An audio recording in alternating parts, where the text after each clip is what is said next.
Well, hello everyone. Welcome to the Sachsenring. It is hot. It's going to be a totally hot weekend here. We're already sweating. Jack Aitken's got some protection here from the sun, but it doesn't really help. It's still very hot. And yeah, we're excited to be here. Not many races to go, only 6 more races to go. And the man who's in pole position, you were actually in the qualifying in P2, but then luckily you were pushed forward to pole because Thomas Preining had a penalty. And it's also your 4th time in pole, so maybe that's a good omen. What are you going to do to stay in the front? Obviously, it's tough to overtake here, so maybe that's good for you. Yeah, I mean, historically, it is tough, but it's possible, especially because tyre management is quite key here. So if you cook the tyres, then quite easily you can start to slide down the field. So we hope for a clean lap 1. I already started once, I think, with Mirko on the front row this year, so we know each other quite well. But it's quite tight and twisty in the first few corners. So we try to keep it clean, and then after that, just manage the tyres in this heat. Yeah. And I guess nobody wants to cook in the sun. You're just going to try to keep your cool. Yes, exactly. It's going to get really hot in the car again, but you know, this is what we're here for. So we look forward to it, I guess. All right. Well, best of luck for the race. Thank you so much, Jack. And now here are your commentators. Thanks very much indeed, Verena. Afternoon, everybody. Welcome then to the Sachsenring, the 6th weekend of DTM 2024. Rounds 11 and 12 of the championship coming up, and the hottest race of the year coming up as well, potentially. It is just under 28 degrees, the air temperature, but inside the cockpits of those cars, add 30. It's going to be about 60 degrees. Arjun Maini then taking some fluids on board. He's going to be starting up in the top 5 on the grid. And the grid is where we can go back to now and catch back up with Verena Vries. And I'm here with Mirko Bortolatti, who's really in good spirits, and so is his complete team, so that's good to see. And obviously, I love that look, Mirko. You're looking really good and cool, probably. Thank you. All right. So you're in P2, which is fantastic. Obviously, you've got Jack in pole. It's difficult to overtake. You're 6 points behind Kelvin, so I guess your main aim is just to stay in the front. No, the main aim is to take the best possible result today. After a strong quali, when you start in the front, you want to obviously try and finish on the front. And we know how difficult it is and how long the race is, but that's our target. And quite frankly, how tough is the Sachsenring?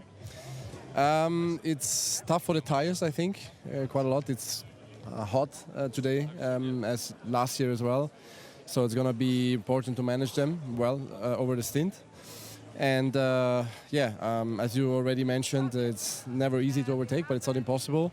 And qualifying is always nice at the Sachsenring. It's one of the best tracks in quali trim. All right, well, best of luck for the race. Thank you so much, Mirko. And now we're going to move over here to P3 because we've got Lukas Stolz, who's already waiting for me. I love that. When I don't need to look for the drivers, I just see them, and there he is with a big smile on his face. Hello. Were you waiting for me? Always. Oh, that's very sweet. And I'm so excited that you're starting in P3. So hopefully we'll see you later on also on the podium. I mean, this is brilliant, and you have a great chance, right, to maybe even go a bit further than P3. Who knows? That's the plan, yeah. I don't know. Last year we had a good race here, and I quite like this track. And let's say P3 is quite a nice starting position. But yeah, it's always a tricky one, especially first 3 corners here. And yeah, let's see. We see after 1 hour. And let me just ask, what's your secret? Everyone here is sweating. It looks really hot. You don't look like you're sweating. You don't mind the heat? I just came back from the box. All right. And I'm sure you're going to be sweating in that car, right? Yeah, definitely. It's a hot one today. All right. Best of luck, Lukas. Thank you so much. And now we're going to move over to the reigning champion, Thomas Preining, who is, unfortunately, I mean, in the qualifying, he was in P5, but now in pole position, but he was pushed back due to some warnings, but he's not here. So we're going to see if we maybe can find him later on, but he's not here yet. So we're going to, while we look for the next driver, how about going back to the commentators? I'll be right back. Thanks very much, Verena. Yeah, Thomas Preining, one of 2 drivers with a 5-place grid penalty. It's because he's had 3 reprimands, and that was because of a late track limits penalty that he picked up at the end of race 2 at the Nürburgring. So qualified with a new lap record, a 1:17.199 on pole position, but we'll have to start 6th on the grid. And René Rast is the other driver with a 5-place grid penalty. He didn't qualify very well anyway in the BMW. qualifying in 17th place, but with a 5-place grid penalty, that puts him all the way back to last on the grid, Rene Rast. Also low down on the grid is Ricardo Feller with his worst qualifying of the year, qualified 19th. He'll start 18th due to Rene Rast's grid penalty. That's his worst qualifying since the Red Bull Ring last year. Right down on that super hot grid, we can go back to Verena. And now quickly we managed to find Kelvin van der Linde. And Kelvin, 6 points in the leadership ahead of Mirko Bortolotti, but it's going to be a tough one starting from a bit further back. Yeah, it's going to be tough today, but you know what? Nürburgring, we were P12 after the first corner. We fought back. It's not going to be easy this championship. We know that. So, yeah, today we're going to fight hard. You do that. Thank you so much. I think the next interview partner is waiting. So in that case, back to you, and I'm going to find Thomas Preining. Thanks very much, Verena. Kelvin van der Linde only qualifying in 10th place earlier on this morning. And we had him on qualifying on the team radio fuming because he was saying, I've got a driver that's gone off in front of me twice now, which has distracted me. And the driver, which we then later found out from the team that had gone off a couple of times in front of Kelvin, was Marco Wittmann. So he never quite got the lap together. And his teammate, as I say, Ricardo Feller, is back 18th on the grid, as there's a new way of trying to keep cool. There's an experienced driver for you, Maro Engel, just covering himself in water, because it's going to be a really tough test for the drivers. Maro, of course, third in the championship, and he'll start 5th on the grid today. Right, Verena has found her next target. Let's go back to her. The next target is Thomas Preining, our reigning champion, who is unfortunately in the qualifying you were in pole position, but due to 3 warnings you're pushed back to P5. But obviously anything is possible, even though it's very difficult to overtake here at the Sachsenring. What are you going to do to hopefully end up the race way more in the front? Well, first of all, massive thanks to the team. We've had a perfect car, as always, more or less. I mean, in quali we always nail it for what's possible, and today that was pole, so obviously a great feeling, a big boost for the whole team after a quite difficult season, so I'm happy about that. And now in the race we will, as always, try to maximize.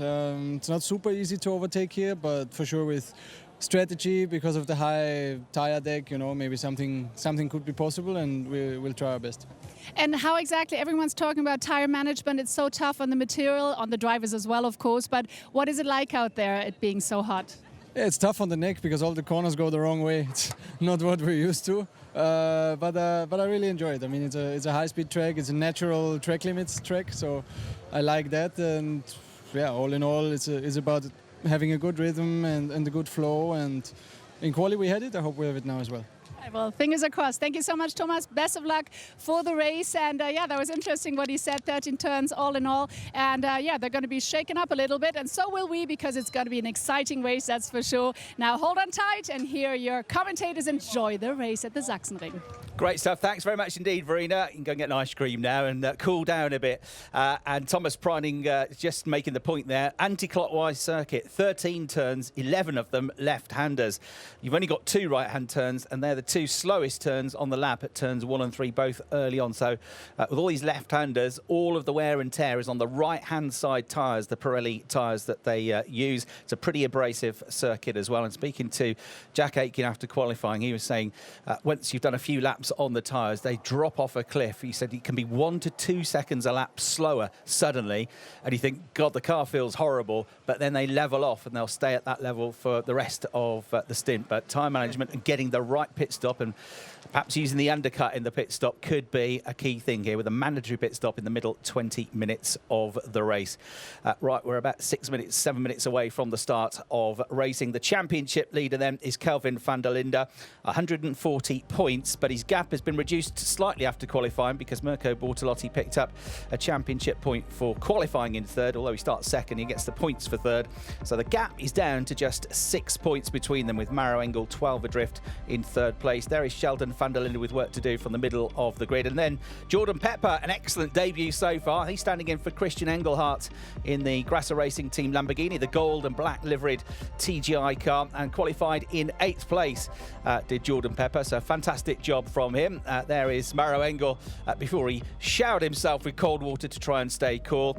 He had a horrible weekend here last year with contact on lap 1 last year from Ricardo Feller, and contact on lap 1 of race 2 last year from Kelvin van der Linde. So he's out of both races, but the driver in the championship fight very much here as we look forward to race 1.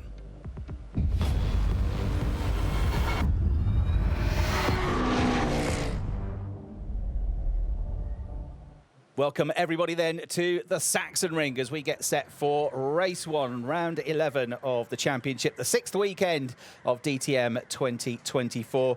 We've got 162 points still up for grabs, and there's only 12 points between the top 3 in the championship. We're in the east of Germany, around about 20 kilometres from the city of Chemnitz, and we've only had 7 DTM races ever at this circuit, the first of which was back in the year 2000. Anti-clockwise circuit, incredibly fast, just over 3.5 kilometres long and very undulating as well. Big crowds always come to support the racing here, and it was Klaus Ludwig that took the first ever victory in a DTM race at this circuit back in 2000, 24 years ago. And there was a Mercedes victory last year as well, and that came for one of the drivers you heard from on the grid earlier on, Lukas Stolz, who starts 3rd on the grid for this race. And that was the last time we had a Mercedes win in the DTM here a year ago. Can they get their first win of the season? We had other drivers working their way through to the top of the podium here. In the early 2000s, Laurent Ayala was a winner at the Sachsenring for the Abt Sportsline team on the way to the championship title in 2002. We had a 21-year break before we finally came back here last year with the new format of DTM. And the winners last year were Mirko Bortolotti on Sunday, and on Saturday last year it was Lukas Stolz that took the victory. And Jack Aitken and Mirko Bortolotti make up your front row for the first race of the weekend, ahead of Lukas Stolz and Arjun Maini, Maro Engel, and then with a grid penalty, Thomas Preininger next up. Thierry Vermeulen and Jordan Pepper are on row 4. Niki Tim and the championship leader Kelvin van der Linde round out the top 10, ahead of Lucas Auer and Marco Wittmann. Sheldon van der Linde, winner last time out at the Nürburgring, ahead of Luca Engsler. Then it's Max Powell and Clement Schmidt. On the penultimate row, Ayenjan Nguyen, who got a podium here last year, and Ricardo Feller, Ben Durr, and then René Rast, the 3-time champion, the driver 5th in the standings. Didn't go well in qualifying and has a 5-place grid penalties right at the back of the field. So we've got Aitken and Bortolotti on the front row. It's actually a reversal of the front row of the grid from last year on the Sunday, where Bortolotti was on pole and Aitken started second. It wasn't a good weekend in the end for Jack Aitken 12 months ago. He was quick, but he got caught up in 2 incidents in race 1. He had damage to his radiator and had to retire. And in race 2, he got a puncture and had to retire. But he's due a win here, and he starts on pole position after Thomas Preining's 5-place grid penalty, putting back from pole to 6th on the grid. So then we're all set to go. I'm in the commentary box overlooking the start-finish line, and directly opposite me, Max Powell's Lamborghini, and just behind that, the pit lane, and just above it, the crowd on top of the garage roof. Absolutely packed here. It's a really busy Saturday afternoon at the Sachsenring. Beautiful weather. There's a slight breeze here, but that will be of absolutely no use to the drivers. It's going to be a hot one for them, with temperatures pushing 60 degrees in the cockpits of the cars, and a 60-minute plus 1 lap race. So hello everybody, welcome to the Sachsenring. I'm Chris Hartley, and in the commentary box alongside me for the race, it's good afternoon to Brian Oliver. Good afternoon, Chris. Good afternoon to everybody who's watching around the world. We know you are going to be entertained at this, the most entertaining of circuits. A big undulation, tough on tyres, blind crests. As Thomas Preining put it so well, natural track limits. If you get it wrong, you are in the gravel trap. You cannot run wide on this circuit. I think for this race, race 11 of the 16 race season, the first trick is going to be surviving turns 1, 2, and 3. Often we get controversial starts here at the Sachsenring. Get around that first lap, you're going to be in a position to score points this afternoon. It is hot, and we are ready to go. Xavier Schlager, a cup winner in Germany, the Austrian footballer who plays for RB Leipzig, holds aloft the Start Your Engines board, one of the guests this weekend of the Abt Sportsline team. And so the grid is cleared. They'll do 1 formation lap, then it'll be the rolling start, and 60 minutes plus 1 lap of racing. A mandatory pit stop in the middle third of the race, the middle 20 minutes of the race. Where you have to change all of your tyres, but you cannot make a mandatory pit stop if there's a full course yellow or a safety car. You can come into the pits, but it won't count as your mandatory stop. There, then the championship standings, as I say, still 162 points up for grabs, and the gap down to just 6 points between van der Linde and Bortolotti, after Bortolotti picked up a championship point for qualifying in the top 3. He has qualified in the top 3 more than anybody else now, and he's also picked up, qualifying-wise, this year, 14 points, so it's equivalent of more than a 4th place finish for Mirko Bortolotti, just on the points that he's got from qualifying. He has yet, though, Brian, to win a race in 2024, but does that matter?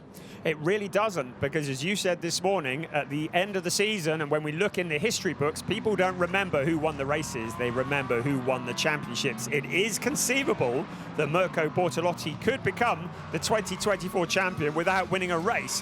Kelvin van der Linde, the points leader, will want to do something about that. He is starting in the carbon fibre zone mid-pack. He will want to survive the first few corners. He'll want to push forwards because he knows his main opponent in the championship is starting on the front row.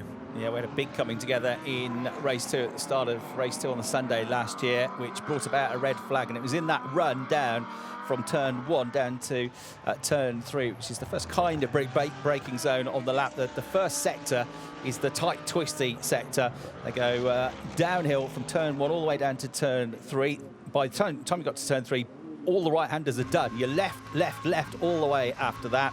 And then it climbs uphill through turns 4, 5 and 6, and then really quick in the middle of the lap, you're going into turn 7 at the top of the hill at 200 kilometres an hour, knock it down to 4th gear through there. You build up to 230 kilometres an hour out the back through turn 5, drop down to 4th gear through turn 8. You downhill then underneath a bridge, you go back uphill to turns 9 and 10.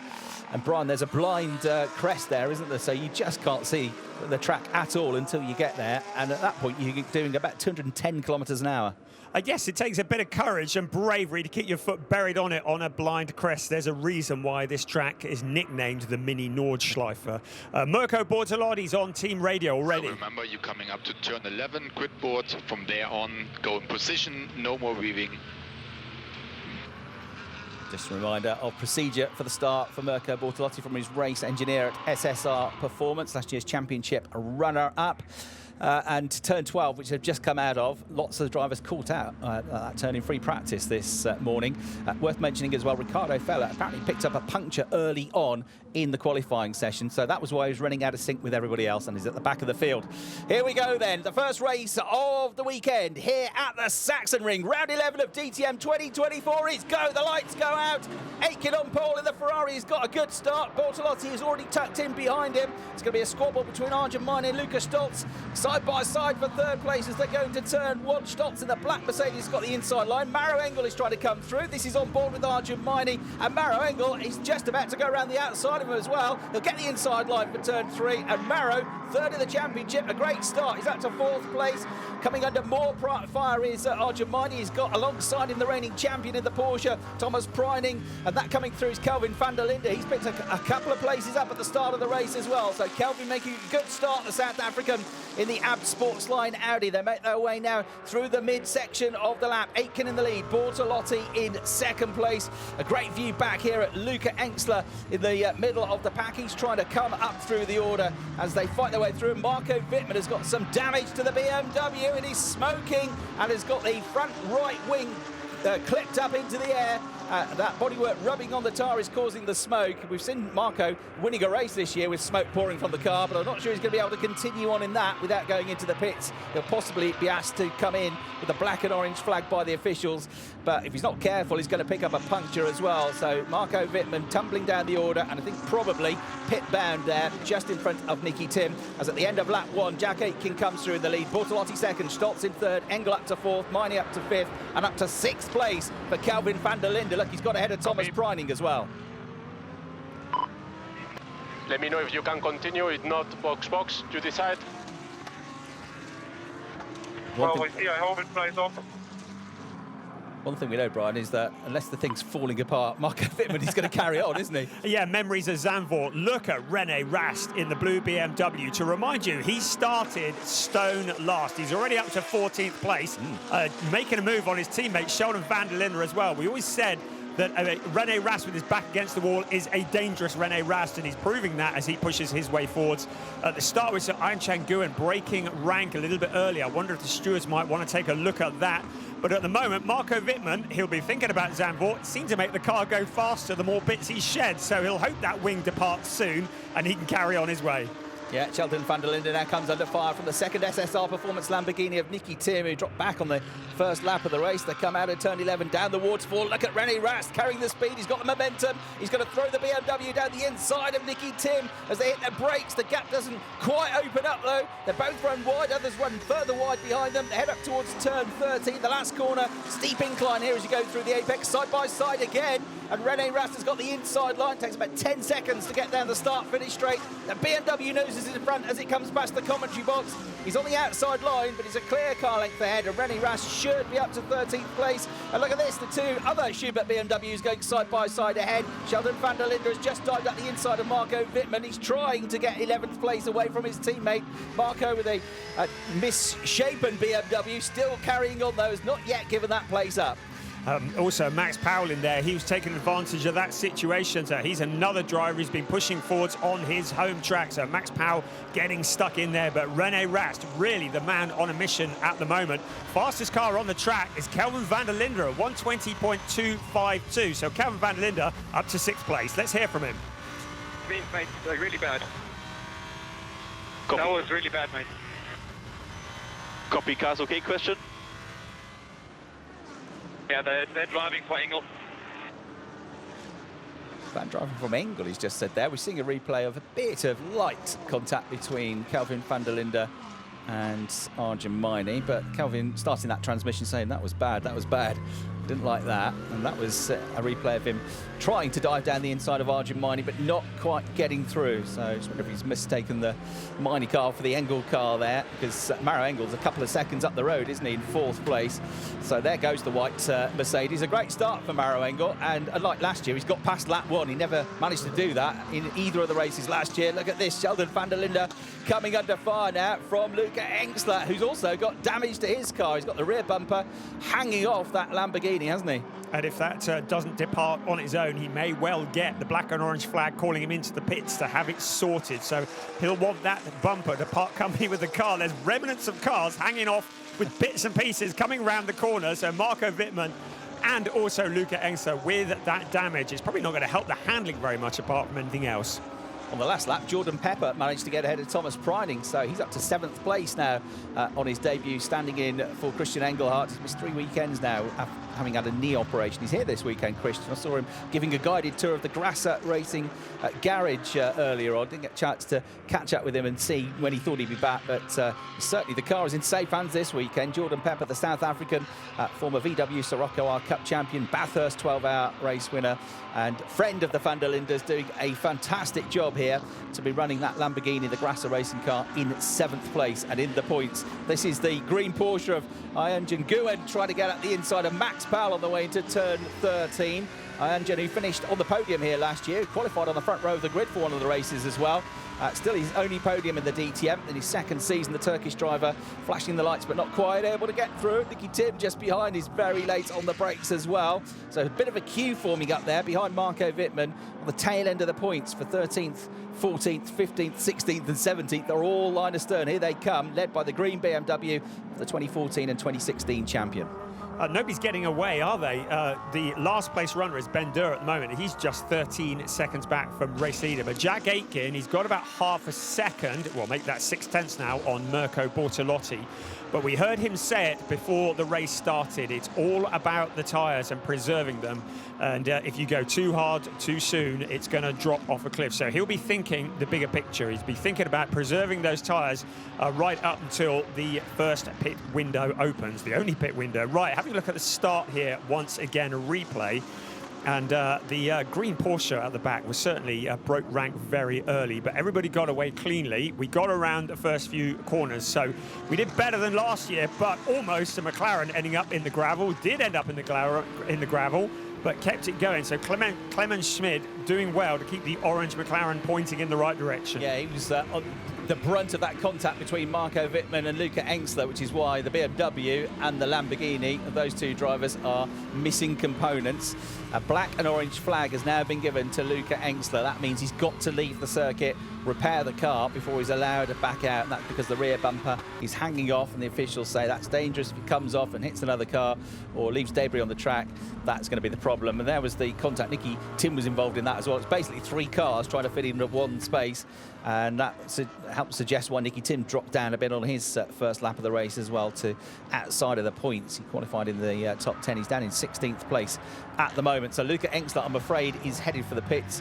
René Rast has just got ahead of him as well. So René from the back of the field on a proper charge. There is the blue BMW. He's up to 11th place now. And there is Luca Engstler, who is going to be requested to come into the pits. And that's, I think, what we're about to hear on his team radio.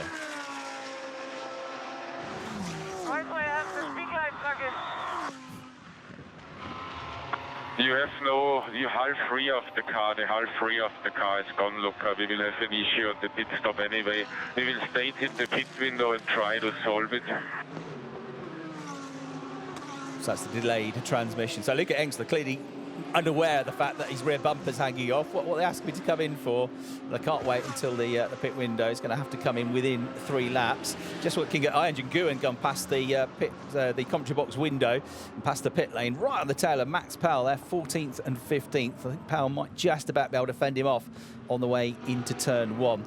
There is another stricken car, and that is the green BMW, the Scheffler-backed car of Marco Wittmann, currently in 13th place at the head of this group. Max Powell, you're on board with now, and he is about to lose that place, is he? To Ian Nguyen. No, not quite. Nguyen flashing the lights again, has to get on the brakes to avoid running into the back of the Wittmanns. They made their way through turns 4 and 5, up the top of the hill through turn 6. They now go, heading towards this very quick left-hander at turn 7. They go into that 200 kilometres an hour. The BMW of Marco Wittmann goes up to 230 kilometres an hour now, and 5th gear before he slows down for that left-hander at turn 8. Still 180 kilometres an hour through there. Then uphill this blind entry into turns 9 and 10, and then you're about to go down the waterfall. And Brian, at the end of this downhill run, there'll be nearly 260 kilometres an hour. Yeah, then the heavy braking, but not getting it wrong. This is the corner where we've seen so many cars going wide, but a good exit out of 12, up the steep hill to turn 13. And if you can get alongside your opponent coming out of 13, it gives you the inside line going in towards turn 1. Marco Wittmann looks to be struggling for pace as a result of that damage.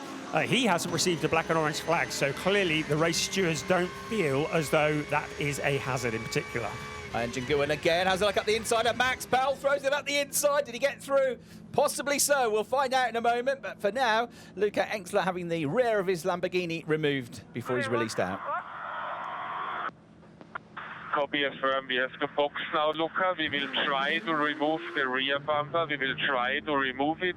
The problem is that the air check valve is for sure broken. Everything is destroyed in the rear on your car. We will remove the bumper and you go out on track for test race, and we will box that later at the pit window again.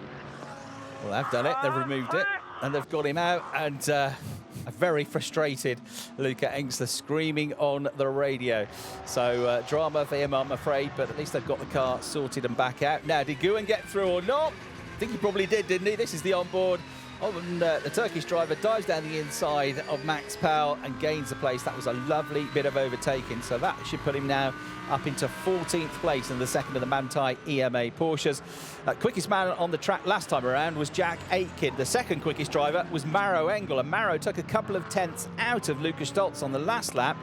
But he's not had a great lap that time around. A 120.7 for Engel, a 120.2 for Stoltz. So the gap goes back out to nearly a second between the pair of them. Two McLarens look going side by side here. Clement Schmidt and Ben Durr on the way into the first corner. Rainer Durr, the team boss, closes his eyes. Please don't hit each other, he says. Through they come and down the inside. Ben Durr gains the position, so Clement Schmidt drops back behind his younger teammate, the rookie. Yes, fighting with your teammate, just don't drive into each other, that's for sure. There's Marco Wittmann, who's in that 12th place still, and appears to be just struggling a little bit for pace as a result of that damage. The car's in front of him a couple of seconds quicker, and a bit of a queue lining up behind. We're just over 8 minutes away from the pit window opening, and then there'll be a 20-minute pit window in which every car will need to come in for a mandatory stop and tyre change. There is the 11th place. Make that now 12th place, Marco Wittmann. Yeah, Ian Nguyen is much quicker, isn't he, in the Porsche? So the Turkish driver on a charge here. Look how much speed he carries coming out of turn 11 down through the waterfall. But I don't think he's going to be close enough to have a lunge down into turn 12. Further back, that's Lucas Auer trying to get back up the order. He had a rough weekend here 12 months ago as well, with only a point scored. He's side by side with Ricardo Feller, who's having a really rough time of it. The last time Ricardo was this far back down the grid was at the Red Bull Ring last year, and he started 26th last year and finished, remember, third. He had a fantastic drive, but the car just not working for him. And McLaren side by side once again with Clement Schmidt on the inside of Ben Durr. Clements in the 85 car, Ben in the 25 car. I think Clements is going to get there first this time, so they're having a little duel with Ricardo Fella just off the pace. I don't know what's quite going on with Ricardo's car this weekend. No, we learnt from the team after qualifying that he picked up a puncture, front right puncture, early on in the quali session. I say early on, nobody really bothered going out for the first 10 minutes. It was a 7-minute session in the end, but that was why he was out of kilter with everybody else, running around on his end right at the end of the session, but he still couldn't get a good lap time in, and he's struggling at the moment. So something not right with that car for Ricardo Fella. We know he's a strong driver. He's normally a strong qualifier. Whatever problems he's got is certainly not affecting Kelvin van der Linde. A solid job up into 6th place. It still means that if the race were to finish now, Mirko Bortolotti would leapfrog him in the points championship. But from 10th on the grid up to 6th place, Kelvin van der Linde doing a solid job. Long way to go yet, 46.5 minutes plus 1 lap. So plenty of racing still to come. Jack Aitken at the moment has it under control. 2.446 is the gap between first and second. Sheldon van der Linde goes past the commentary box window in 10th place, trying to home in on Thierry Vermeulen. Sheldon's issue for this race is that he won the last race at the Nürburgring, which means you carry 20 kilograms of success ballast into the next race. They don't have to use it in quali, but as last time's winner, there's an extra 20 kilograms of ballast on board that BMW of Sheldon van der Linde. Maro Engel was second last year and has second last time out and has 10 kilograms of success ballast on board. And Marco Wittmann's got 5 kilograms of success ballast on board the car that you're now looking at on replay, because he finished third last time out. Replays of Anjan Guwen battling away, and he's had a good run from near the back of the grid as well. His next target is to try and find a way past that BMW of Marco Wittmann to get himself up to 12th. The BMWs are currently 10th, 11th and 12th, the 3 Schubert cars, but not that close together. There's Jack Aitken then coming through the picture, the British driver, Scottish dad, South Korean mom, recently married, and planning his honeymoon next, trying to find a gap in his busy winter schedule, he said, to find a bit of a break. So Jack pushing on, as I say, really quick here last year, but also very unlucky. Had contact, which caused a puncture in race 2 from Ricardo Fella, and Ricardo got a post-race penalty for that. He did finish on a podium. He got that podium taken away, and that went in the end to Franck Pereira. And look at this, Maro Engel. He's about to go around the outside of Lukas Stoltz. Is he on the way to turn 1? He's going to try. Look at this, Maro Engel all the way around the outside and gets past Lukas Stoltz, and that puts him now up into 3rd place. And remember, he's 3rd in the championship, and at the moment he's outscoring Kelvin van der Linde, the championship leader, who is back in 6th. But they're both being outscored by Mirko Bortolotti. At the moment he's on course for 20 points for finishing in 2nd place. Maro Engel would get 16 for finishing in 3rd if it stayed like this, and Kelvin van der Linde is 6th, 10 points for 6th place, 10 fewer than Mirko Bortolotti, which means, as it stands, Mirko would lead the championship by 4 points after the first race of the weekend. Maro looking very dialed in, isn't he? Oh, there's confirmation of your maths. Top job done there. Maro Engel up into 3rd place if the race finished now. Of course, we've still got 3/4 of an hour racing to go yet, so an awful lot can change. But Maro Engel round the outside of Lukas Stoltz, very good friends. They very often share the same driving seat in various racing series, but all going for broke individually this weekend. And Maro Engel, that was a great move. As we look again, heading into turn 1, Luca has the inside line covered off. Maro just says, I'm going to go around the outside of you. I don't think Luca put up too much of a fight. He probably realised that the number 130 had more pace, more grip at this point in the race. Around towards turn 3 would be the next corner, the Castrol Omega turn, but he got the job done by then. Yeah, and I'll tell you what, Maro Engel got past him a lap ago. He's already a 2.5 seconds clear of him as we go back to the battle between the Ferrari of Thierry Vermeulen. Side by side with him is Sheldon van der Linde. Down into turn 3, the BMW is up the inside and shovels his way through. Great move that from Sheldon van der Linde, which I reckon he set up on the exit to turn 1. Thierry tried to stay with him but couldn't, and so he's dealt with one BMW. And then he looks in the mirrors and sees another bright blue one coming after him, which is René Rast having a storming drive here up into 11th place. So that puts Sheldon van der Linde 9th, Thierry Vermeulen 10th, and René Rast next to have a go with the lights ablaze. He has got the bit between his teeth here, hasn't he, Brian?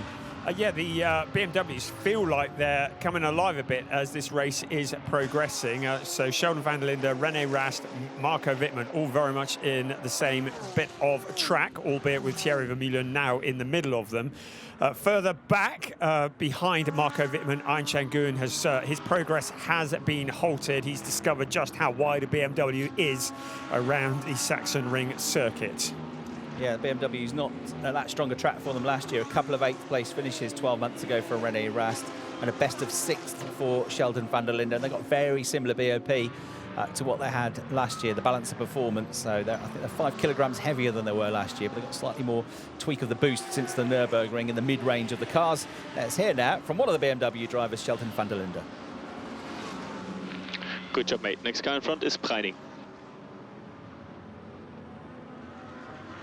Short, sweet and simple. Doing well. Keep it up, isn't he just? So Sheldon van der Linde, 9th place, trying to bridge about a 1 second gap now to Thomas Preining, who, after that great qualifying on pole position, struggling a bit now, isn't he? Started 6th because of his 5th-place grid penalty, dropped to 7th on lap 1, then dropped back behind Jordan Pepper a couple of laps into the race. So only 8th place at the moment. There he is in the bright yellow number 91 Porsche, and Manthey EMA, who are teams champions from last year as well. Their driver still fighting, still very much involved in the championship fight. We could do with closing the gap this weekend.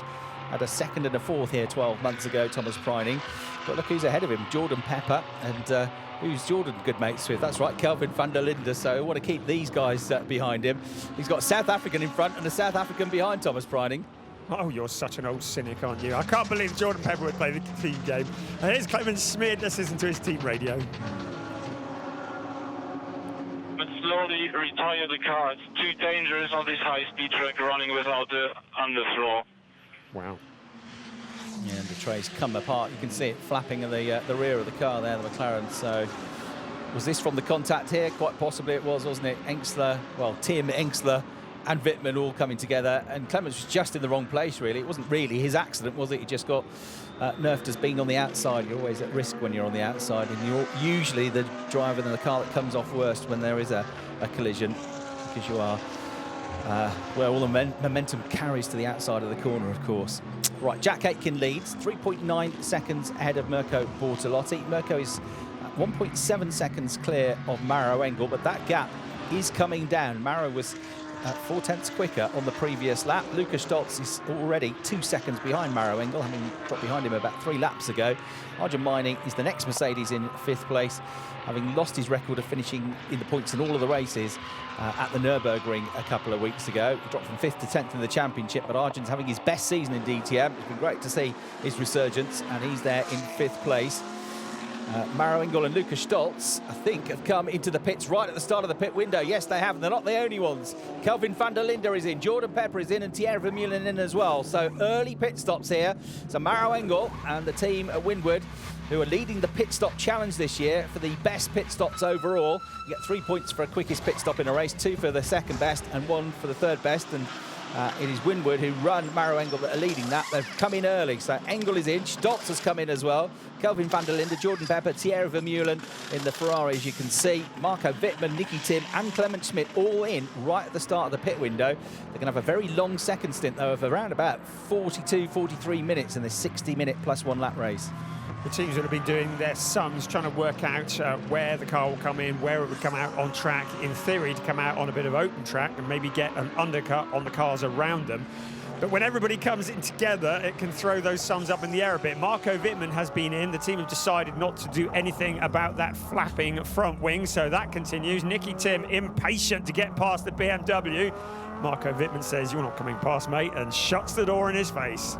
Yeah, and the officials obviously decided that is less of a danger, that front right flapping wing on the BMW, than the rear bumper of Luke Engsler's car, which is why we wasn't asked to come in. Ooh, this was tight, wasn't it? Maro Engel just snuck out, just kept behind him, Lukas Stolz. But bearing in mind, coming into the pits, Maro was 2 seconds ahead. So Lukas Stolz must have had a very good pit stop there overall to close the gap down. More piling into the pits now, including Mirko Bortolotti and Arjun Mining. So Bortolotti, 2nd in the championship in. Last year on the Saturday, the car spun its wheels when it was up on the jacks, and he got a penalty for that. which dropped him down in the end to 9th place. But no dramas this time. Good stop for HRT as well. And Arjumani is out just in front of Thomas Preining, who's also come in. So Preining, I reckon, has clawed up some time there, hasn't he, in that pit window? Because Manthey are also one of the top teams in terms of the pit stops this year. They're mega quick, aren't they? The teammate of Mirko Bortolotti, Nicky Tim, is under investigation. We were on board with him when he came out of the pits, and the stewards think he may have crossed a white line at the pit exit. So there could be some bad news incoming for car number 94 if they look at it and see that he has done that. So the numbers on your screen that are lit up green, they're the ones that have made their pit stops. Bortolotti is the net leader from Engel, from Stolz, and the overall race leader now comes in. Jack Aitken, this really steep climb. Must be the steepest pit lane entrance in the world, I reckon, at the Sachsenring. I'm not kidding you, it's a really steep climb up. Tried to run up it yesterday, was going backwards in the end. So Aitken comes in and makes his stop, a really big stop then for the Emil Frey Racing team. Change the rears first, then the fronts. Only 6 can work on the car. Should, if it all goes according to plan, happen in less than 7 seconds. Jack Aitken about to be released. Oh, it's not going to take 7 seconds. That's 8 or 9 seconds, I reckon. And Bortolotti's just coming into turn 13, but Jack's got to get his tyres up to temperature with no tyre warmers involved, and he's still yet to come out of the pit lane exit. There you can see Bortolotti in the background. Aitken is still going to be the net leader. There is Bortolotti coming in next, but Bortolotti will gobble up quite a bit of that advantage while Jack Aitken gets his tyres up to temperature. He has, though, critically still kept the Lamborghini behind him, and then Engel and then Stolz. So effectively the top 4 as they were, but you've still got 6 cars that have yet to make their pit stops. Oh, that was a tense moment for Emil Frey Racing. It looked a little bit like Jack had overshot his pit box a bit as well. But anyway, they got it done, got him out on track. There's 4 wheels on it. They're all pointing in the right direction, and he is the net leader at the moment in that 7th place, but he stayed critically ahead of Mirko Bortolotti, Mauro Engel just behind them. Our new race leader at the moment, Sheldon van der Linde, René Rast in 2nd place. They've both yet to make their pit stops, but if they can stay out on some open track and put in some hot laps, this might move them up even further. Having another look here at a replay, and Thomas Preining, let's hear his team radio and hear what's been going on. Yes, I will take care of it. I will just give 10 position back for this. Yeah, that was Kelvin van der Linde diving up the inside of him, wasn't it? Copy. Heads down, full focus. Yeah, forget about it now. Get on with the job, he says. So Kelvin van der Linde through. Olaf Manthey there, who's seen it, done it all. Former DTM race, the team boss of Thomas Preining there. No further action for crossing the white line at the pit exit, which was being looked at for Thomas Preining. Now, the absolute best first sector of the entire race has just gone to Thierry Vermeulen on his new Pirelli tyres. So back in 15th place at the moment, but he'll be up into the top 10 once the front runners make their pit stops. We normally get on the timing screen the stationary pit stop times, which are, the really good ones can be 6.3 seconds. A very good one is 7 seconds or less. We haven't got that data today. It's not working for whatever reason, but I can tell you that the overall pit stop time for Jack Aitken, including running into and out of the pit lane, was 37 seconds, and that's the slowest that we've had, with the exception of Luca Engstler, who had that rear body work problem. So everybody else, 34 or 35 seconds, and 37 seconds for Jack Aitken. So he lost a big chunk of time in that whole pit lane venture, and most of it was while he was stationary. So at least a couple of seconds lost as Sheldon van der Linde now comes in from what is 2nd place. Where will he emerge? He was running in 9th before the pits happened. Looks like a good stop for the Schubert team. So the BMW is released, and see him coming through now over the pit wall, and over the start-finish line comes Jack Aitken. So he's going to, I think, progress up the order. He's not going to be in 9th, is he? There's 1, 2, 3, 4. He's going to be 5th of the pit stoppers, or maybe not. It's still coming out of the pits. It's going to be tight. So Miney comes through as well. Then van der Linde, then Preining, and then Pepper, and then Vermeulen. He'll tuck back in behind Thierry Vermeulen. So I thought he gained positions. He's actually lost out in the end because he did all that work to get past Thierry Vermeulen, didn't he, before the pit window happened, and he's come out, and who's he staring at the back of? Thierry Vermeulen's Ferrari. He'll roll his eyes, look to the heavens and say, I've got to do all this again now. you can see why there's a temptation to cross the white line on the exit of the pits, can't you? You can see the queue of cars coming, and you're coming out of the pit lane. You're like, if I could just duck across here, I could block them. But no, he kept to the rules. He knew there would be a very big penalty incoming if he did cross that line. Rene Rast is the new race leader as a result of those stops. There's Jack Aitken, the leading stopping car. He will be greatly encouraged that Thierry Vermeulen is the quickest car on the track, because he's driving something very similar indeed. And Maro Engel has been working away at that gap between himself and Bortolotti for a net second place. So the white Mercedes of Maro Engel has got the gap down to just over half a second now, and there they are fighting effectively for second place once the pit stops are done. You've got Jack Aitken coming up to Ricardo Feller as they go over the start line. So Jack Aitken flashes the lights as he goes past the commentary box. Come on, get out of the way, he says. This is actually for position, but Feller is on older tyres. He hasn't made his pit stop. Aitken gets through, dives down the inside of him for fourth place, but he's effectively the race leader. So Feller going long here, trying something. He's got to try something from where he was. And this a replay of what? Of Maro Engel pushing it a bit too deep, going out of turn 13 and putting a couple of Pirellis through the gravel, but keeping fully committed and his foot buried on that accelerator. Maro Engel getting up close and personal with Mirko Bortolotti, as we see a replay of that, is good news for Jack Aitken, because Bortolotti, wanting to be the hunter, suddenly becoming the hunted as he sees his car getting full, his rearview mirror getting full of Mercedes. Here is our race leader, Rene Rast, leading the way by about 15 seconds over Max Powell, but he still has to make a pit stop. He's still got another 11.5 minutes in which he has to come in, so he's got plenty of time, and maybe they put the best rubber on that car for the start of the race, and he's just going to make hay while the sun shines, literally. But he's running very much out on his own at the moment. Just saw him heading in towards turn one. You can see the gap back. It's what 15 seconds look like, back towards Max Powell. Yeah, and Lucas Stoltz is now going to try and find a way past Ricardo Feller as he comes towards turn one. And on new tyres, he should, like the others have done, be able to dive down the inside of the Audi. It's going to be tight, though. Brakes late, but Ricardo, in fairness, gives him enough room. So Feller leaves the door open. He knows it's going to be a losing battle on older tyres. So Feller still to make his pit stop, drops back another position. You've got Rast, Powell and Auer as the top three. Haven't made their pit stops. And Feller, who's slipped back to 8th place now, still to make a pit stop. Come on, mate. We take him to school on track. We take him to school. Come on. Yeah, school has just started again, hasn't it, in the UK? Yeah, summer's over, everybody. Right, let's school him. He might have given you a bit of contact on the way through, but now you can get your own back, says his race engineer. So firing up Thomas Preining. But first, he's got to stay with him, because Kelvin van der Linde is keeping him just about half a car length at bay at the moment. So these two fighting on track here. They're 10th and 11th, but they will move up to 7th and 8th once the top three make their pit stops. The stewards did take a look at the moment when these two cars got together earlier, Kelvin van der Linde and Thomas Preining. They decided no further action, so we saw that little bit of contact. They decided there was no penalties to be dished out there, but the night is young, as they say. They may yet have something else to look at when these two get together.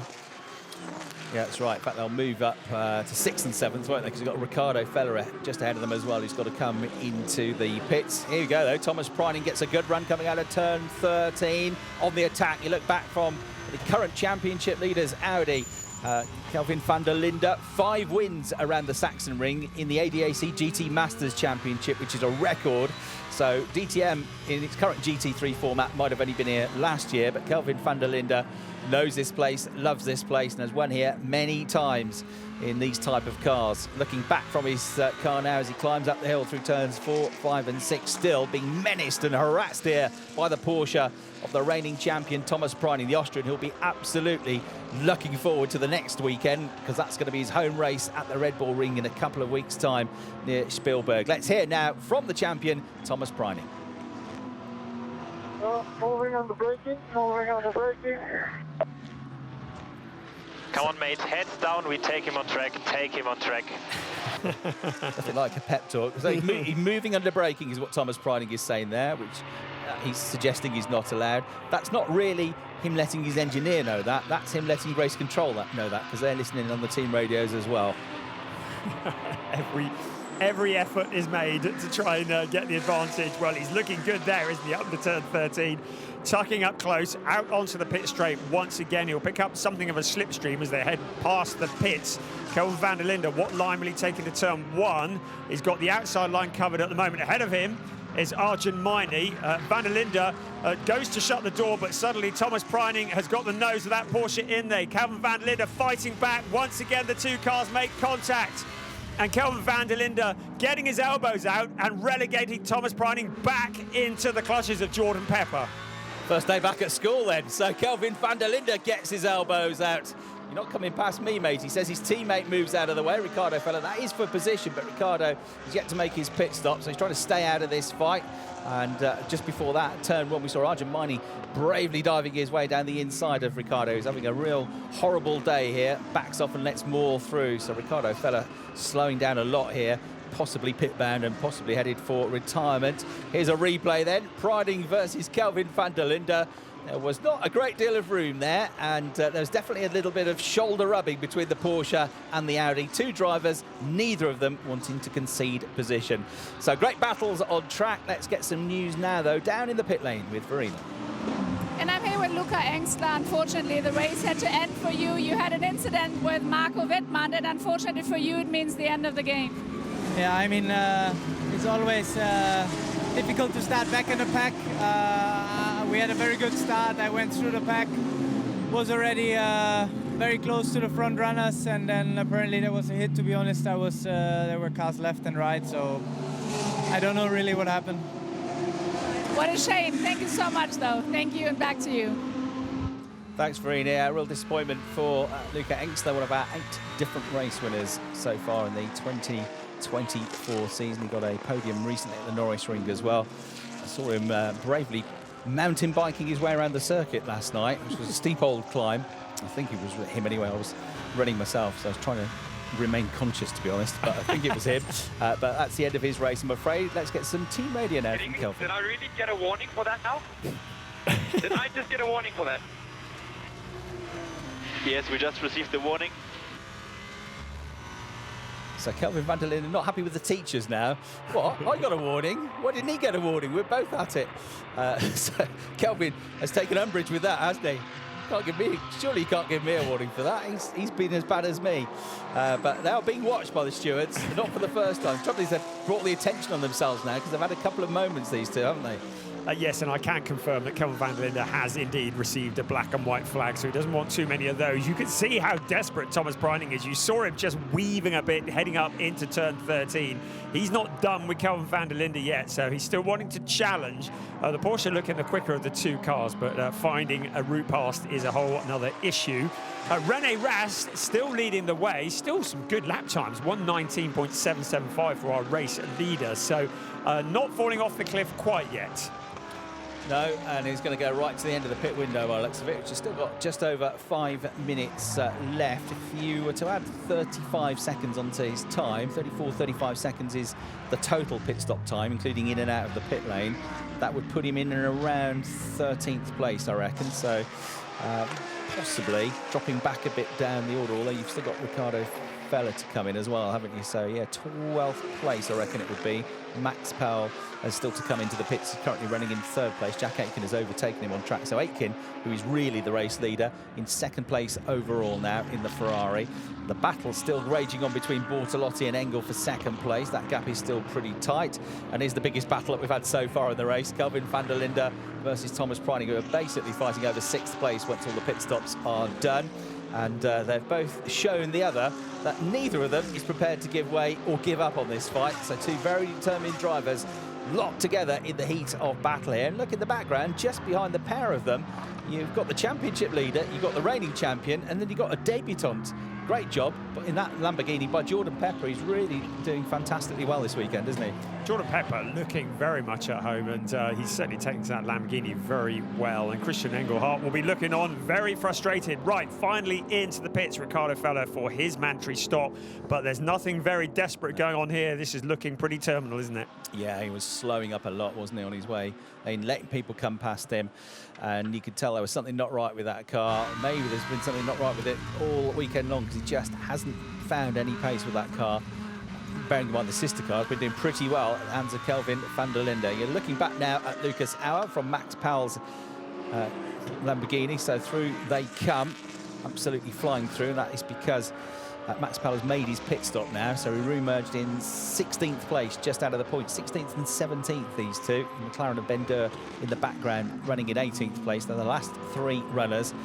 And you've got then René Rast, the last one to come in and make his pit stop, which is going to have to be soon because there's only 3 minutes or so of the pit window remaining. And he's going to be somewhere in the tail end of the points, just outside the top 10, René Rast. But he's going to have fresh tyres, and he's going to be going on the attack. So he'll be interesting to watch, ready for the last 15 or 20 minutes of the race as we go back on board now with Max Powell. You can hear the gravel there crunching underneath the tyres as he runs a bit wide. Lucas Auer there as well, so they're fighting over 16th place, so not even for a points-paying position at the moment. In the background, Ben Durr is there as well, but Max Powell, the local driver, lives about 90 kilometres from here, has done many laps around the Sachsenring. Lucas Auer, fairly subdued afternoon in the Yellow Mamba. Right, looks like we're getting ready for our race leader to come into the pits. I think 3 times champion René Rast is about to peel off into the pit lane anytime now. Yeah, he's 41 seconds ahead of Ian Nguyen, so I reckon he should, if it all goes to plan, come out behind Sheldon van der Linde. So he'll come out up in 11th place, which I think is where he was in the first place, isn't it, before the pit window opened. So you've just got to get this right, Schubert, and they've been very good at their pit stops as well. Rears come off, fronts go on. Everything lined up perfectly, out he goes, and that was all very slickly done. So Jack Aitken, Mirko Bortolotti, Maro Engel come through. Lucas Stoltz, 4th in the picture, just about to turn into turn 1. He's got a big old gap back then to Arjun Maini. The next group, van der Linde, Preining, Pepper coming through, and indeed he does come in to the frame behind Sheldon van der Linde. So that'll be 11th place, and there's a big gap back to the green Porsche of Ian Nguyen. He got a bit wide there, didn't he, on the cold tyres? Even though it's a really hot day, you still struggle to get those tyres up to the right temperature, and you still understeer big time through turn 1. Good prediction skills, by the way. Yes, exactly where he came out, behind Sheldon van der Linde, but he's got that nice fresh rubber, so I wonder what kind of fight Sheldon van der Linde will put up if René Rast catches up with his fellow Schubert Motorsport car. At the moment, though, he started absolute stone last, kind of mid-pack at the moment, so pretty good progress, but would want a lot more. If the race were to finish now, Mirko Bortolotti would lead Kelvin van der Linde by just 1 point and 9 ahead of Maro Engel. And more news down in the pit lane with Verena. And I'm here with Ricardo Feller. Ricardo, what was the problem? Did you have a technical issue? Yeah, unfortunately, we had a technical issue with the brakes. The car started to be undrivable. We already had some issues this weekend, so it was not going as planned. So, yeah, then we decided that it doesn't make sense to take the risk to lose the car, and we brought it in. Safety first. Thank you very much. Back to you.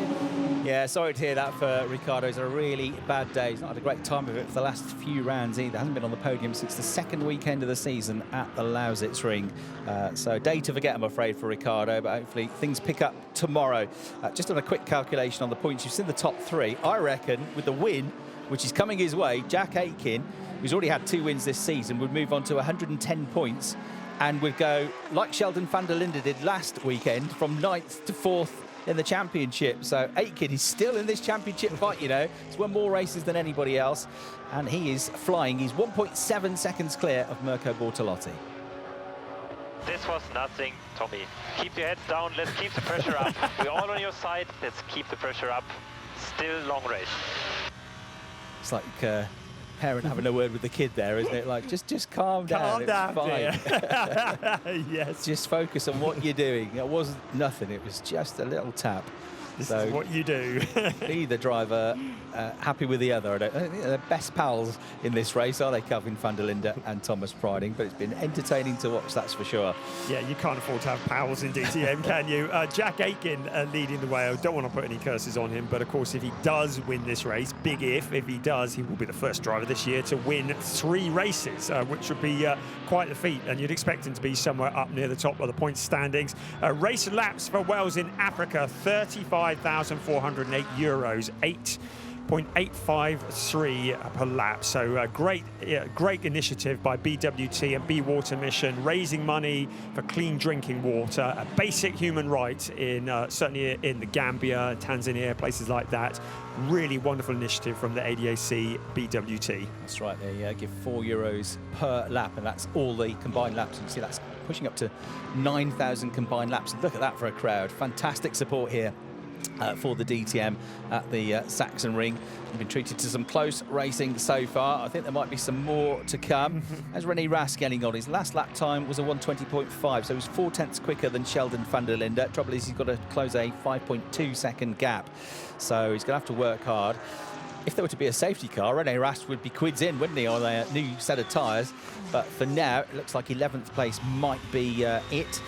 So by my calculations, we'll have Kelvin van der Linde, Mirko Bortolotti on 154 points, Kelvin van der Linde on 150, 144 for Maro Engels, so 10 between the three of them, and then 110 points for Jack Aitken, fourth, fifth, Thomas Preining on fifth, Sheldon van der Linde on 106, sixth, Thomas Preining on 104, and at the moment, René Rast is dropping down to 7th in the championship table, but he has done a pretty good job from dead last on the grid to be in the points at all, running in 11th place. And of course, this is just the first of 2 races this weekend, as Jordan Pepper is the latest to explore the outer limits of Sachsenring. The gold and black Lamborghini going wide, sparks flying from underneath as well. That would have given the Undertray a bit of a test, wouldn't it? Given Thierry Vermeulen a minor heart attack as well, watching that go on just in front of him. Is he going to make the corner? Is he going to take me out with him? But he again, just stayed calm under pressure there, Jordan Pepper. As a bucking Bronco, but he was able to tame it. Thomas Preining looks like he's winding up for another attack to me in the Porsche, closing up to Kelvin van der Linde, who's just had this Porsche in his mirrors the whole time since that pit window, hasn't he? So these two pushing each other hard. They have got away from Jordan Pepper because of his moment through the gravel trap there. So that kind of frees Thomas Preining up now to try a few different lines here potentially, because he's not got to worry about defending his own 7th place.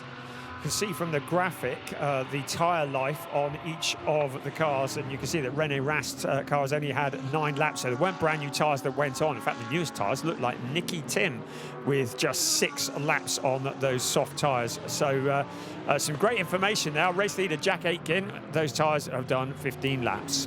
Lucas Auer on the last lap found a way past Max Powell for 15th place. So he's got 1 championship point at the moment for his efforts, which is what he scored in the 2 races here last year at the DNF, and a single point for Lucas Auer. Had a couple of moments through the gravel trap at the Sachsenring 12 months ago. Through the exit to turn 3, then coming out of the Castrol curve up through the left-hand sequence at turns 4, 5, into turn 6 now. Out through there they go, heading up to 200 kilometres an hour through turn 7. Then the track begins to fall away once again. After that climb, you get a descent here as they go down towards the bridge, and then it climbs up again through turns 9 and 10, and then you've got the rapid downhill section to come down through the waterfall. This section of track here, the fastest part of the lap, up to 260, nearly 260 kilometres an hour, which is about 160 miles an hour. Top 3, top 4 go through. Aitken, Bortolotti, Engel and Stoltz, then Miney, and then this battle for 6th place, Kelvin van der Linde and Thomas Preining, glued together for about the last 20 minutes now. He looks in the mirror and he sees, guess what, a Porsche, a bright Porsche, weaving around, trying to find a gap. Preining is very good, isn't he, into turn 13, and gets right underneath the rear wing now of Kelvin van der Linde. He's lining up a move here into turn 1. Kelvin knows what's coming. Further back, Thierry Vermeulen, he's right on the case. I can see of Jordan Pepper as well. Here we go, trying to go around the outside for Thomas Preining. The champion bravely tries the outside move. You're not ever going to do that of Kelvin van der Linde, though. He just stays on the racing line, pushes that Porsche as deep into the corner as he can, and stays ahead. And Jordan Pepper did just about fend off behind him Thierry Vermeulen and Sheldon van der Linde. A little nudge on the shoulder there from Thomas Preining, just to remind him that he's there. Yeah, you get a sense of frustration from Thomas Preining. It almost got the job done in the background. Sheldon van der Linde is doing something similar to Thierry Vermeulen. It's got him, he's got past him. So that will put him up to 9th. He had all that work to get past him before the pit window. So Sheldon now up to 9th place. That's 7 points for him instead of 6. He's still very much in the championship fight as well. So that'll be a useful point gained. A replay then of this battle. It was a brave move to try and go around the outside there. He was trying to get himself the inside for turn 2, but Kelvin there was always just going to sit on the racing line, and there was a bit of contact again between the pair of them. two quite light cars now because they've got hardly any paintwork left on them, have they? Yeah. Yes, and a few extra dents as well. That's the view from Thierry Vermeulen when he was looking back at Sheldon van der Linde and then the mighty BMW. Getting his elbows out, squeezing through. Look at Preining. He's gone past the commentary box window, right on the tail of Kelvin van der Linde. There's no doubt about it. He's the quicker of the two. There's contact. Pepper and Sheldon van der Linde are coming in as well. Preining goes down the inside. Kelvin van der Linde has to shut the door. And then you've got Sheldon van der Linde trying to get past Jordan Pepper as well. Absolutely side by side on the way down into turn 3. The BMW is on the inside though. And he should get through. The two South Africans together. And Jordan Pepper just about has to give way. And look who's right behind them all of a sudden. It's bright, it's blue, it's René Rast. The man who is always pushing forwards, René Rast in the BMW from the back row of the grid, now putting the pressure onto Jordan Pepper. There's another look at that move. And I think Thomas Preining tried to sell the dummy into turn 1, went to the outside, ducked back to the inside, and got the gap on the inside of Kelvin van der Linde, and job was done. Good move that, wasn't it? Not sure Kelvin would agree, but that was, yeah. I mean, it wasn't without contact on the way through, but he's been so quick coming out of turn 13 every time, hasn't he? And the team cheering him on from the garage. Olaf Mantai in the background there, still as cool as ice. He never shows a flicker of emotion, does he? Just that little glint in his eye, just the smiling eyes that give it away. You've just seen your race leader come through, Jack Aitken, Mirko Bortolotti, who has yet to shake off the attention of Mauro Engel. Lucas Stoltz, Arjun Maini, doing all right, 5th place. But Thomas Preining is going to be trying to reel him in now with 12 minutes remaining. René Rast trying to get around the outside of Jordan Pepper, and he might just do this. The BMW will have the inside line for the left-hander at turn 2. Through he comes, and he gains a place as well. So he is on the prowl here. He's got fresher tyres than everybody around him, and René Rast from dead last on the grid. He's now up to 9th place.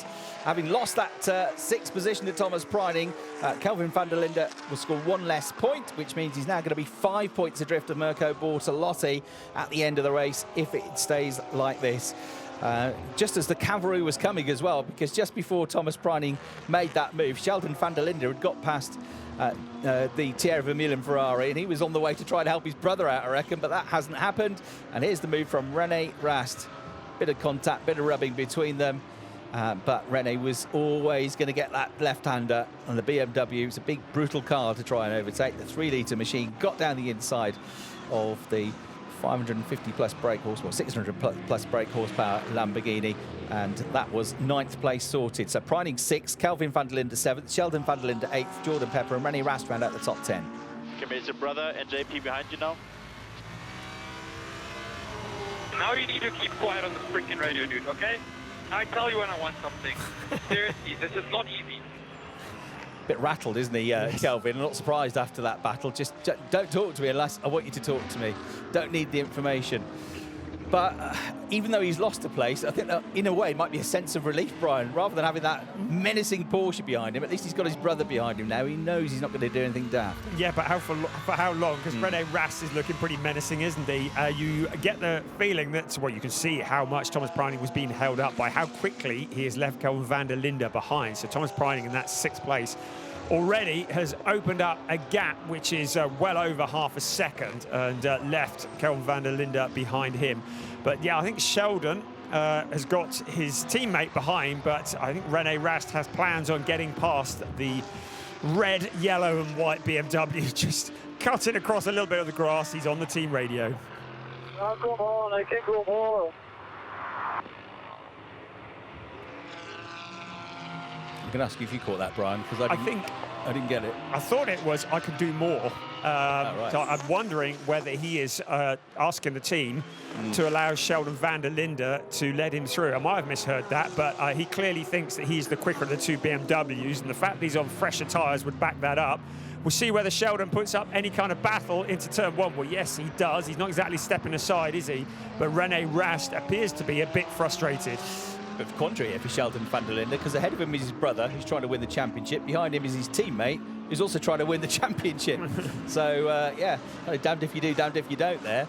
Just further back, Lucas Auer up to 14th place now, was right on the rear bumper of Marco Wittmann as they went towards turn 1. So that's a good battle brewing there for 13th place. There is Torsten Schubert, team boss of Schubert Motorsport, and a bit like Olaf Manthey, never gives too much away when you see him there. Always looks calm and cool and collected, and took BMW's 100th win in the DTM Championship last time out with one of his drivers, Sheldon van der Linde.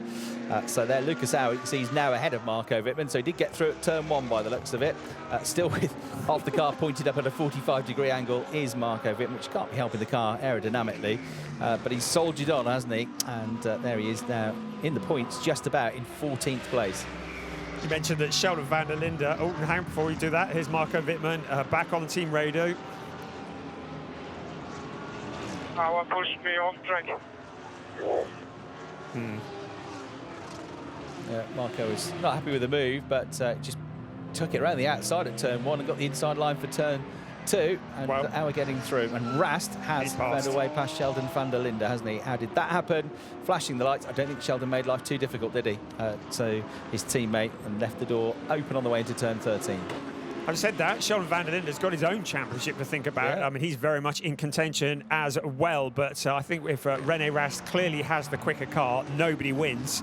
Certainly not in the Schubert Motorsport garage if he's holding him up. So it'll be interesting to see whether René Rast can do anything about Kelvin van der Linde as he sets about after him. But up into 8th place from the back of the pack. Who said you can't overtake at Sachsenring? René Rast would disagree with that. That'll be a hat-trick of 8th place finishes as well in a BMW at this track. He was 8th in both the races last year, but this has been significantly a more positive one given his starting position.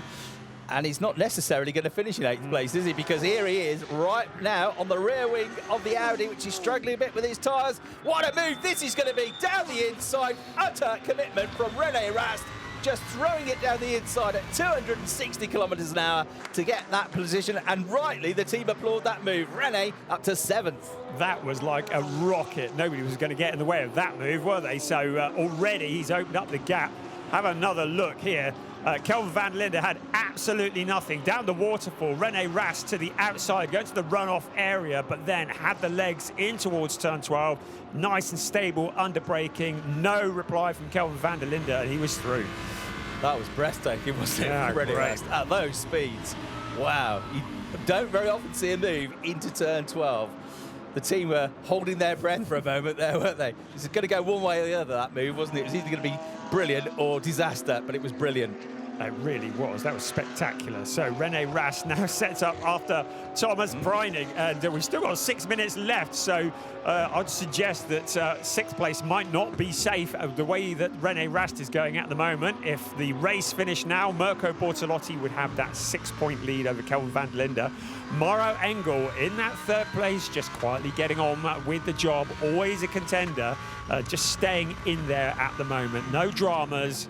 Nothing too dramatic at all, just a solid 3rd place. Yeah, with that move, René Rast would move on to 107 points, dead level with Sheldon van der Linde, and only 1 in front of Thomas Preining. They're all still, as you say, fighting for the championship, aren't they? And that vindicates the request, as it was, subtly, from René Rast on the team radio to say, come on, can I get through past Sheldon? Because I can get more positions here.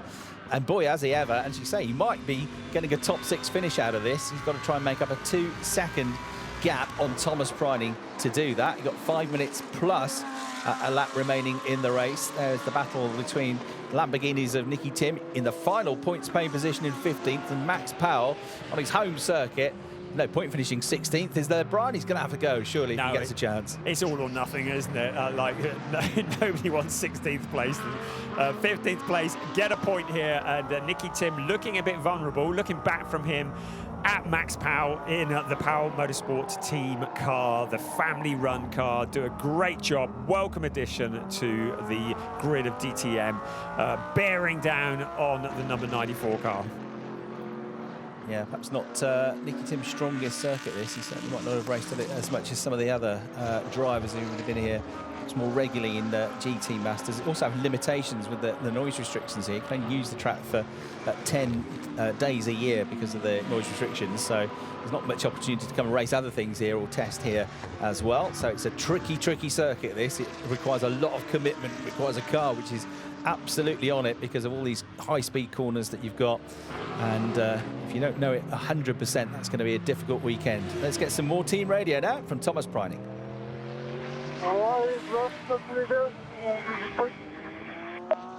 5 laps to go. Rust is closing. We need to keep pushing, keep pushing.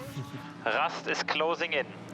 Big blue missile coming in your mirrors, in other words, called Renault Rast. He's got the gap down from 2 seconds to 0.9 seconds, and they can see confirmation of how that gap has dwindled very quickly over the last 2 laps. So Thomas, who's been on the attack for most of the second half of this race, battling away with Kelvin van der Linde, he's going to have to go on the defence now and try and keep René behind him. There was a sense of urgency from Thomas Preining's engineer. He's closing. Yeah, you think. So you can see him closing in there. I think that's if he can get past Thomas Preining, I think it's about as far as he's going to get because Arjen Maini is some 5 seconds up the road. But I think Thomas Preining's got his work cut out. We've seen how quick the blue missile is, and we've seen how quickly he's closing in on him. 3 minutes plus 1 lap. We might not be done and dusted in terms of 6th place yet. Rast was actually a little bit slower through sector 2, but he was 0.2 quicker through the first half of the lap. Sheldon van der Linde, who now finds himself on the tail of his brother here. So Sheldon pushing hard, a really good start to the race, didn't he? From 8th on the grid at the Nürburgring, found himself behind his brother and said to himself, I don't do anything silly here, but he's got to go for his own points. He's still involved in the championship fight. The BMW goes around the outside. These two trust each other. Mom and Dad at home will be watching this, holding their breath. Please, please don't take each other out, they'll be saying. And look at this, the BMW with its rear wheel on the curbs. He's going to try and get the inside line for the top of the hill for the next left-hander coming up, and he won't do it. Kelvin van der Linde keeps the 2022 champion at bay because he needs the points. Every single one he's going to count this year in what is a super tight championship. But this, a very tight battle. They trust each other. They're massive friends as well as brothers. But you're talking about millimetres here. Get it slightly wrong and you could both be in the gravel. Good, clean racing, though, just to prove they can run side by side. You can see how much Sheldon van der Linde is pushing. So I'm just picking up a bit of dirt as he takes as much curve as he dare. Back out of the car, stepping out. That was a little bit too much that he took. That's exactly what Kelvin van der Linde needed. Arjen Gun also off into the gravel. So 2 cars losing traction at exactly the same time.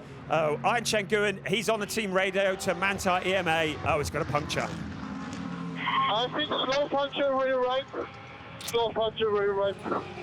Oh dear, that's what's sending him off the road. What did we say at the start of the show about tyres and especially with Porsches? We had it last year, and we've had it in previous years. The tyres on the Porsches don't seem to like this surface. Turn 9, wasn't it? And through the gravel trap he went. Thankfully, the big wide gravel trap there.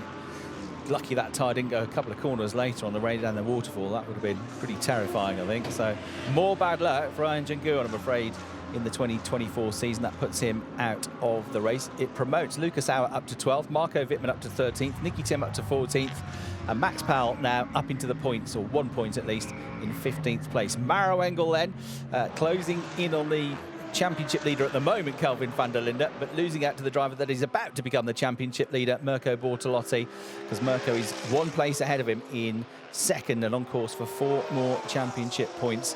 Arjen Gun gets out of the Porsche.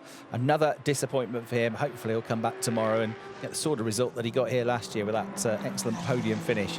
So at the end of this lap, the clock will have ticked down to 0. So 2 laps to go, including the one we're on in the 60-minute plus 1 lap race. We've barely seen him, have we? But Jack Aitken has just controlled things at the front of the field beautifully, hasn't he? He has a 1.7 second gap, just doing what he needs without taking any unnecessary risks, but without wishing to be a prophet of doom. We need to wait until the checkered flag. We've seen it with Arjen Maini. Getting these tyres to the end of the race is a trick in itself, and we've still got to get to the end of the race to pick up the points. Aitken at the moment, though, in a very solid position. Mirko Bortolotti will be pretty happy with a 2nd place and the jump to the top of the points that would give him. So in his 25th race in the DTM, Jack Aitken is just a few kilometres away from picking up his 4th victory in the championship. There are still battles to be had further back than Marco Wittmann rolling his sleeves up, scrapping away all the way through this race with a misshapen car. Nicky Tim is the driver carrying the onboard camera. That's right behind him now as they come out of turn 3. The pair of them battling over 13th position. Max Powell And Ben Durr just behind as well. Ben has picked up a couple of championship points finishes this year already in the McLaren, the sole remaining McLaren. So good four-way scrap going on here in the last stages of the race. But past the commentary box window, Jack Aitken comes. He's just started his final lap of the race. 3.5 kilometres to go for the British driver to pick up his 4th win in the championship. Mirko Bortolotti looking safe in second. He's 2 seconds behind Aitken. He's a second clear of Maro Engel in 3rd place, having that gap come down to about half a second at one point. So Mirko Bortolotti be happy with another podium finish here. Not a win, but he just wanted to maximise what he could here. And the key thing for Mirko is that he's beaten all of his closest championship rivals in this race, which is all he needs to keep trying to do. So let's get some team radio from Jack Aitken on the final lap of the race. Final lap. Okay. There you go. Just to make sure he knew, his race engineer said, this is it, last lap. Copy is the simple reply that comes from Jack Aitken. He's about to come out of turn 10 through this little kink, almost a corner, but not quite, and to the waterfall and down into the final sector. So Jack Aitken and Emil Frey Racing looking now to pick up their 4th win in the DTM and his 25th start. The first driver to win 3 races in the DTM 2024 season. The name is Jack Aitken, and he's about to throw himself right into the championship fight. Jack Aitken wins here at the Sachsenring. Right 100 and the victory. Well done, Jack. Well done. What a win. Drive offline, drive offline, drive offline. Drive offline, and well done. And don't forget to drive offline, Jack. That's to pick up the rubber on the tyres. Happy birthday, Emil Frey. Really, really good job, guys. That was perfect all the way through. Really, really happy with that. Car was mega. Thank you. Fantastic. Jack puts his arm out of the window, waves at the crowd, waves at the marshals. They applaud what's been a fantastic drive, a dominant performance from Jack Aitken. About an hour before qualifying, they were all at sea, about half a second off the pace. They couldn't figure out why, but they did in the end, and it was all to do with tyres. And then he flew in qualifying, started on pole position for the race, and he's never looked troubled, has he really? So Jack Aitken wins for the 3rd time this season. I reckon that puts him up to 4th in the championship as well.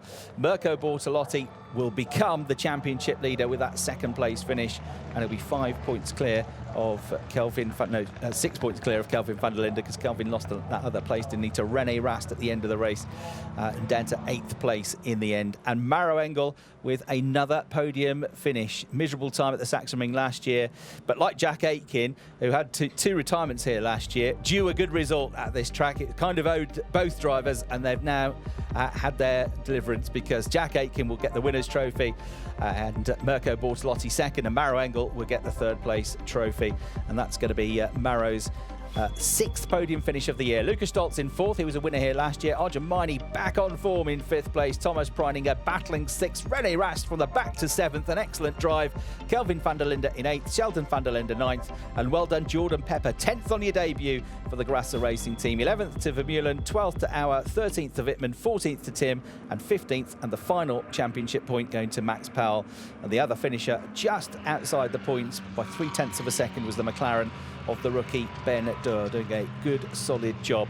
So there he stands, and the graphic, Jack Aitken, all smiles. A very hard race. You can see why the fitness levels of these drivers have to be so high, and Jack is one of the fittest drivers out there. And let's hear now from your new championship leader. That's good job. Thank you. Mega job. Congrats, everyone. Mega job from a tired sounding Mirko Bortolotti. He sounded a bit under weather when Verena interviewed him on the grid, I thought. So he was suffering maybe with a bit of a cold or something this weekend. But it hasn't affected his speed, has it? A great performance once again from Mirko Bortolotti. That's now 3 podiums from the last 4 races from him. He keeps on racking up the points. He'll have to carry the success ballast going into the race tomorrow for that 2nd place. But it's not going to be too bad at 10 kilograms. Then you can see the new total for the race laps for Africa that's been raised by BWT and the ADAC. So there is the winning Ferrari. There is Mirko Bortolotti. It's great to see the matching sunglasses and the matching towel, keeping his head clean earlier on. and being congratulated by Gianni Frabetti there, the right of the picture, who looks after the brake supply and the under parts supply for a lot of these cars for the Lamborghinis from TM Performance, and always goes absolutely ballistic when a Lamborghini wins. But he was congratulating a Ferrari driver over the win on this occasion. His man Mirko Bortolotti coming home in second. And there is your race winner, the Ferrari driver, Emil Frey Racing, the Swiss team, and they give him a big hug, congratulate him. It's been a fine performance from Jack Aitken. A lights to flag victory. Mirko Bortolotti and Maro Engel will join him on the podium very shortly. And an excellent day's racing so far in hot conditions. 30 degrees outside of the car, make it 60 degrees inside the cockpit. Quick, take a selfie while he's got the helmet on. Just when you think you know where this championship is going, it has a habit of turning around. There's Pavel taking the helmet from Jack Aitken, one of the great and good of Emil Frey Racing. But the championship just takes so many twists and turns. It looked for a while as though Kelvin van der Linde was going to start to walk away at the front, and now suddenly Mirko Bortolotti's there. Suddenly Jack Aitken is back in the battle. You can't discount this man either. He looks absolutely knackered. Yeah, it's not an easy race at all for Sheldon van der Linde. Kind of the best he could have done. What a drive from that man, though. René Rast, superb. And one of the moves of the year, I reckon, wasn't it? Yes. That move on Kelvin van der Linde, that was brave.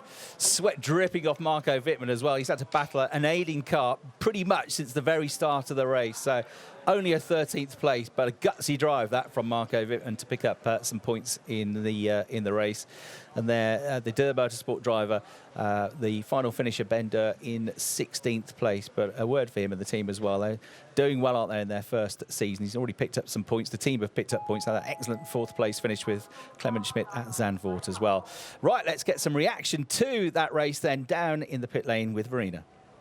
And I've got Mirko here. Congratulations. What a race. You managed to secure from P2 to 2nd place. So congratulations to that. And especially now you're the leader of the championship again. Yeah, thank you. I mean, it's been the best we could do. As you could see, I mean, Jack was in an own league. So for me, it was important to bring it home and take the points.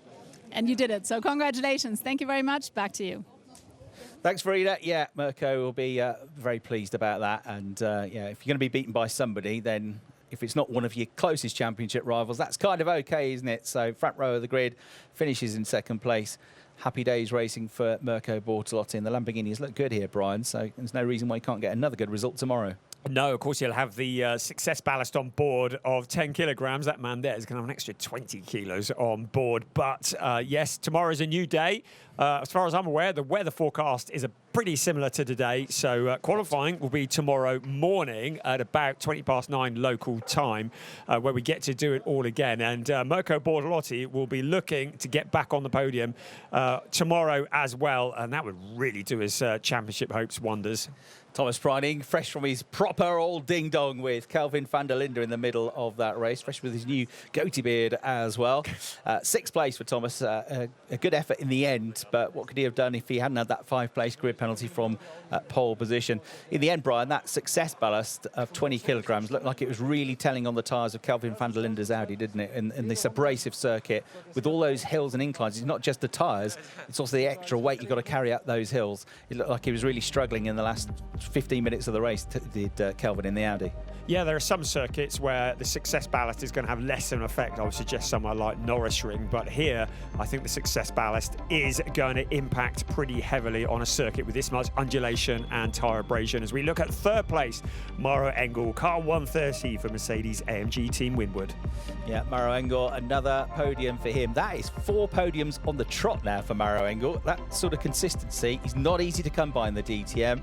2nd in race 2 at the Norrisring, 3rd in race 1 at the Nürburgring, and 2nd in race 2 at the Nürburgring, and now another podium here for Maro Engel, turning into his best season by far in the DTM. But we shouldn't be surprised because he is one of the best GT3 drivers in the world, a former Nürburgring 24-hour winner and a multiple winner at the Macau Grand Prix as well, which hopefully he's going to be taking part in this November as well. The man from Munich on his 103rd race start picks up his 9th podium. So there, Jack Aitken enjoying a bit of shade, but it doesn't exactly look like he's been through the mill, does he? He's fit as a fiddle, Jack Aitken. Most of us would be on our knees if we'd done what he's just done, but he's showing his fitness levels there. Still hard work, though. Did a great job, and he is your race winner. Now a 3-time race winner in the 2024 season. There's Mirko Bortolotti trying to cool down as well, getting some cool water, looking very cool in his shades there as well, Brian. And he had the matching towel on the grid as well, didn't he? Yes, soaked with cold water on his head. He'll want that back as soon as he possibly can. Onto the podium comes the third place finisher, Maro Engel. Good job done by him. His daughter Sophia keeps making demands of Maro Engel. Can you make sure you get on the podium, make sure you finish second? So he's got to keep doing this now, otherwise he's going to get grief from his daughter, and he's doing a great job. We caught him with Maro yesterday, didn't we, last night briefly, and said, you should be all right around here. And the Mercedes said, yeah, the trouble is there'll be 19 other drivers that will quit around here as well. So he makes no bounds about the fact this is going to be a really difficult season. There's your winner, though. Jack Aitken makes his way up onto the top step of the podium. Mirko Bortolotti to the left, Maro Engel to the right. And your winning team are Emil Frey Racing, the Swiss squad team representative. Coming up now, they'll get the trophy as well. And the next thing is to get the British national anthem for your race winner, Jack Aitken.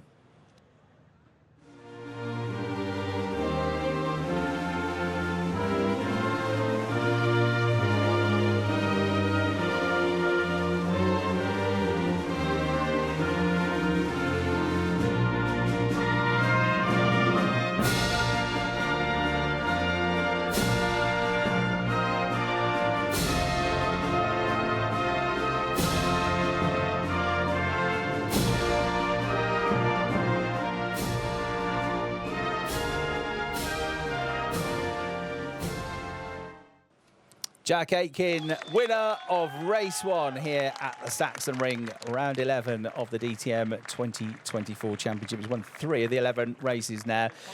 The consistency in terms of the results hasn't quite been there this year, which is why he's not right at the top of the championship table. But if he can get some consistency in between the race wins for the rest of the season, he should not be ruled out. So Wolfgang Wagner-Sachs from the German Motorsport Federation presents the winning trophy to an all-smiling Jack Aitken on the top step of the podium. Our next trophy is going to be presented by Maximilian Arnold, Mirko Bortolotti lookalike. I just thought, what's Mirko doing there? as he brings the trophy to guess who? Mirko Bortolotti. You could swap places and nobody would ever know. So Mirko Bortolotti, all smiles, holds aloft the second place trophies. Fans down there cheering him on with the Italian flag. And Lars Riedel, the Olympic champion, the discus throw, 7 times a world champion. He could throw a discus for over 71 metres was his record. So he's a guest of the AB Sportsline team this weekend. He's definitely not going to drop the trophy. That won't be a problem. And in his Springer from the ADAC Transport section presents the winning team trophy to Emil Frey Racing. And remember, only their second season in the championship and relatively new for the last 2 years to running Ferraris as well, having run Lamborghinis previously. All 3 drivers will now make their way onto the top step. The winning team representative will try and join them, and once they've had the photos, the final race of the day will be for the champagne spray. And the one that's definitely not going to win this is the team representative. The drivers are much more well-versed. Their confirmation of just 10 points now between the top 3 in the championship standings, with 2 of them up there on the podium. And I'm sure a slightly frustrated Kelvin van der Linde finishing in 8th place, although it was a forward progress from where he started on the grid, and he did have all that success ballast on the car as well. Here we go then, champagne time. I think Mirko won that one just about ahead of Jack Aitken. And Maro Engel gets involved as well, and they'll get some very welcome relief with a bit of cool alcohol there, and the team member never gets away with it, do they? So Jack Aitken makes sure the champagne is shared between the team. What a great drive that from Jack Aitken. And be a case of looking back at all the ifs and buts this year. If he'd had just a few more top 6 finishes here and there, he'd have been right up there in the championship. But you know what, Brian? He's still in the mix. Yes, never say never. And there's still plenty to go. We've still got another 5 races left this season, including 1 tomorrow. I would wager that Kelvin van der Linde will be knocking on the door tomorrow for sure. He'll want that championship lead back in a hurry. Indeed he will. So up there on the podium, Alexi Verina is getting ready very shortly with some interviews. But from the commentary box, that's it from Brian Oliver and me, Chris Hartley. Hope you've enjoyed our coverage. Let's go to Verina now on the podium. And I've got Jake Aitken here. Congratulations from P1 to victory. And you did it. Congratulations. You did a phenomenal job. So I guess you're very excited about that. Yeah, I'm over the moon. It's a perfect day for Emil Frey to win because it's our 100th birthday since we started. And, you know, they worked really hard to turn it around from practice where we struggled a little bit. Car was mega. I had a pretty faultless race, so over the moon. Congratulations. And Maro Engel, you actually did a really good job because you were coming from P5 to P3 and also you're now the third in the championship, but there are only 10 points between you and the leader of the championship. So it's moving closer together. So anything is possible here. Yeah, absolutely. Good race for us. Moving up to P3 was the maximum today and managed to close the gap to the leaders in the championship a little bit. So we'll keep pushing, but it's been a good day. All right, well, congratulations to the two of you. And yeah, that was the Sachsenring, the first race day. And now, of course, we're looking forward to tomorrow. It's going to be super exciting. You do not want to miss it. So see you tomorrow. And now here are the highlights. Do enjoy.